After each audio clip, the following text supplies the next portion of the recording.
like I'm blending in way too much with my chair.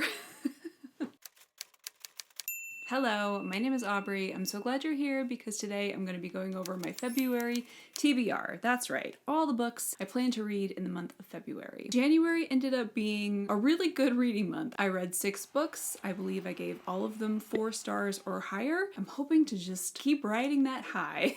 First, I have a book that I have already been reading.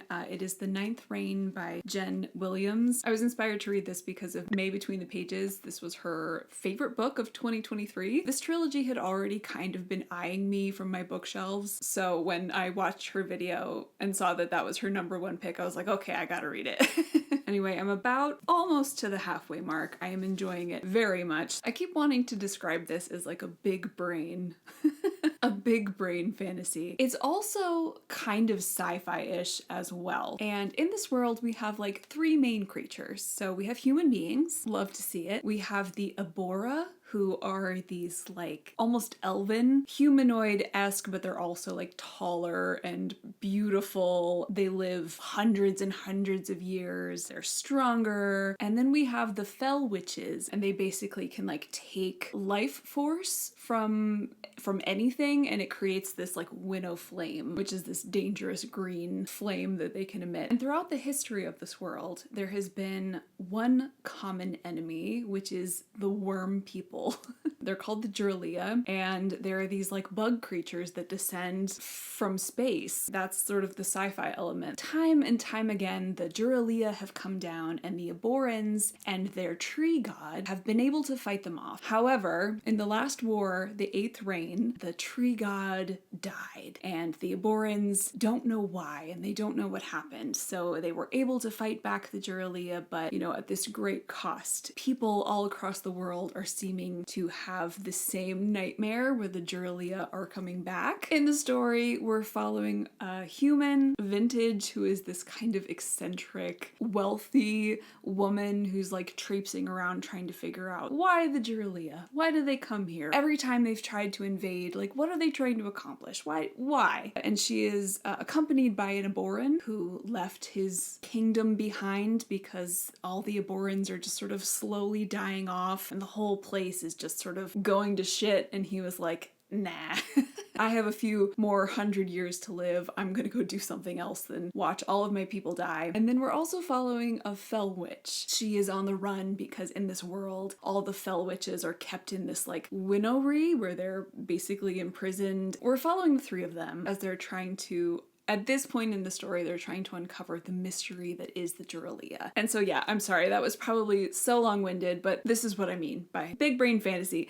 There's a lot going on. The world feels very expansive. I like the characters. I like the mystery. I'm really, really enjoying this. Like I said, I'm almost at that halfway point, and I just don't want to put it down. I've been trying to set time aside every single day so I can sit down and read this, and it's just not enough. It's not enough time. I want to eat this up much faster than I'm able to. So anyway, I'm hoping to finish this month, and I have also put the sequel on the TBR because I think I will easily finish this month, and I'm sure that I will want to just go right into the second one. So yeah, hoping to read this, and via audio, I am also hoping to read The Fragile Threads of Power by V.E. Schwab. This is the 4th book in the Shades of Magic series. I did read a little bit of this actually. I was reading it physically over Christmas, but I listened to the first 3 on audio and I loved that experience so much I was kind of missing it. So I want to give the audiobook for this a try. I absolutely loved the original trilogy. I read it for the very first time last year. It made my #2 slot on my best reads of 2023. I'm very excited about this. I can't wait to spend time with these characters again. I'm excited about the new characters that we're being introduced to. I'm ready for more of this world. I'm ready for more of this magic. I think I might even start this later today. Alright, and with so many chunky books on my TBR, I wanted to include some smaller, more bite-sized books. So I'm also hoping to get to Mislaid in Parts Half Known by Shauna McGuire. This is the 9th book in the Wayward Children series, and I'm very much looking forward to it. This is one of my favorite series. I anticipate these books every single year, so I've been dying to get to this one. I noticed this morning that the audiobook was on Everand. I'm putting it on my February TBR because I know I'm going to want to get to that as soon as possible. I also figured that in the middle of a big series series like The Ninth Reign, I would maybe want a fantasy standalone. So I've picked out Sorcery of Thorns by Margaret Rogerson. I've been really wanting to read this for a very long time. A lot of people have compared this to Howl's Moving Castle, so I'm sure I'm going to love it. I know it has sorcery and a library of some sort, and I think there's maybe a hate to love romance. I've just been hearing wonderful things for years and years, so I want to get to it. And because it's a standalone, I just figured this might be a really good month to read something like this. And last on my list, I have The Gilded Wolves by Roshani Chokshi, and the reason that I put this on the list is because last month I read The Last Tale of the Flower Bride and I loved it. It knocked my socks right off, just all the way across the room.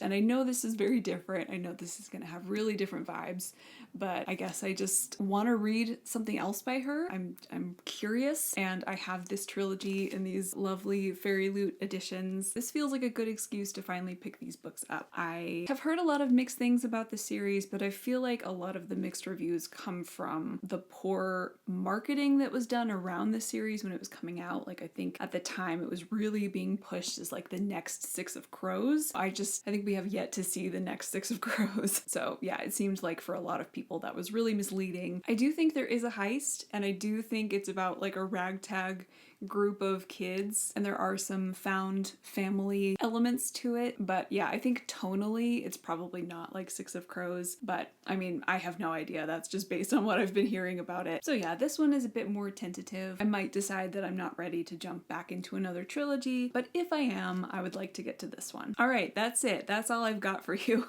I tried to keep it light because I know that the books that I really want to get to are quite large, and I don't want to feel overwhelmed. So yeah, please let me know what you plan to read in February. Like this video if you liked it, and subscribe if you want to see more from me. I hope to see you next time. Bye!